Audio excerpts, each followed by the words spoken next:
4-year-old Thomas Hathaway, a well-known and respected local artist and musician.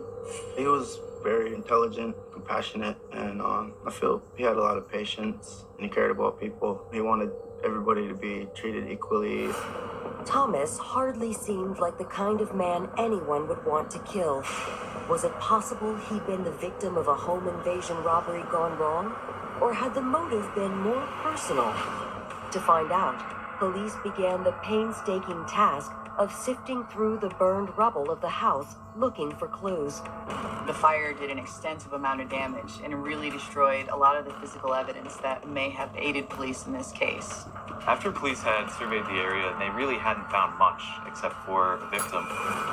Their efforts paid off when they recovered 2 spent shell casings that they believed had been used in the shooting. They were able to identify the firearm involved as a .380. Arson investigators also found traces of gasoline in the area that had been the bedroom.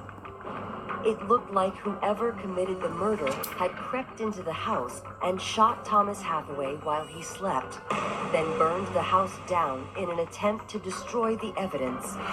Investigators determined that the arson began when someone poured accelerant on top of a blanket, set it ablaze, and then threw the blanket into the bedroom where the victim was. Police now had a better picture of how the murder happened, but they still didn't know why Thomas had been killed. And as word of the grisly murder began to spread, detectives felt pressure from concerned residents to find some answers. But investigators seemed to catch a break the next morning when Thomas Hathaway's 2 adult sons returned to their father's home. They told investigators they lived at the house with their father. They hadn't been home last night when the fire broke out, but their aunt had called them with the horrible news. My aunt woke me up and told me that the house is on fire and I think something's wrong with Thomas, my dad. I was just shocked, thought, oh, I'm gonna wake up anytime soon here. Like I was in a nightmare, you know? Not only were they left without a father, but they were left homeless too because the fire destroyed their home. Thomas's sons seemed devastated by the news of their father's murder, but police knew that most homicide victims knew their attacker, and whoever killed Thomas had been able to enter the home without waking him, so they couldn't rule out his sons as potential suspects.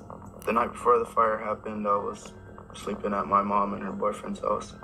They did ask, hey, where were you? The son's alibis checked out.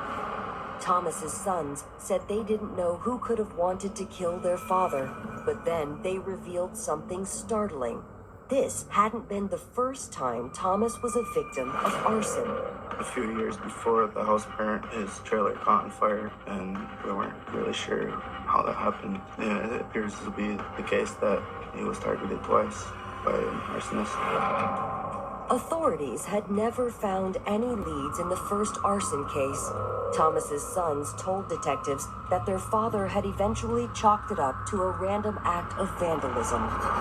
But in the light of this new house fire, detectives couldn't help but wonder, could the same arsonist that burned down Thomas's trailer 7 years earlier also be his killer? Hoping to find some answers, detectives dug a little further into Thomas's past.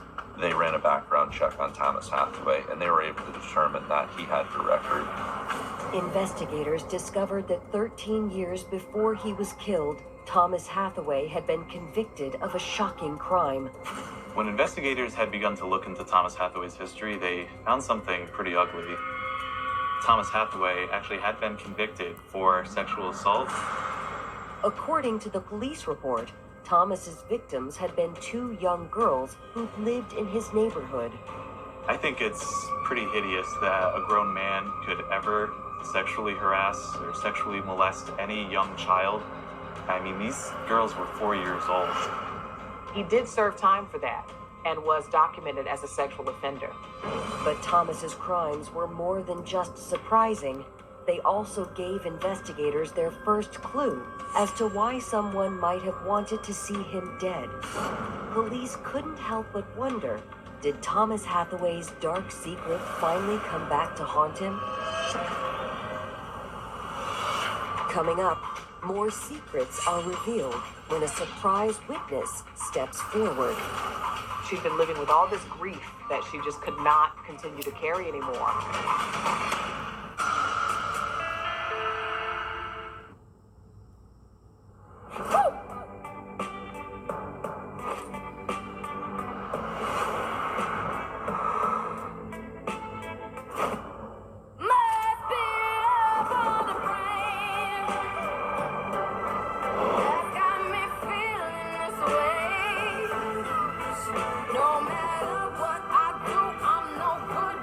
Your dreams, make them real.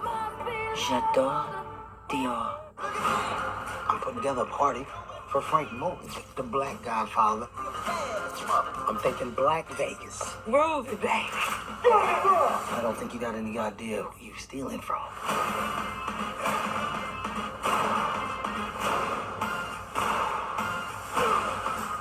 These is heavy hitters that they rob. Stealing from me? Y'all going home in a box.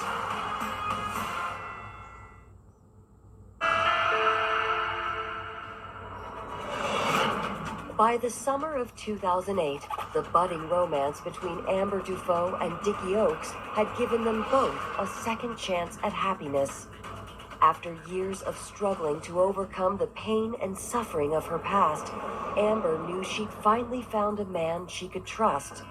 She would basically say it all the time. I'm so in love, so happy. As long as he's around, that's all she cared about. Everyone who lived on the tight-knit Mohawk reservation knew that Amber and Dickie were inseparable. But while the couple's romance grew more intense, tribal police were piecing together the clues to the disturbing murder of Thomas Hathaway. Thomas Hathaway died horrific death.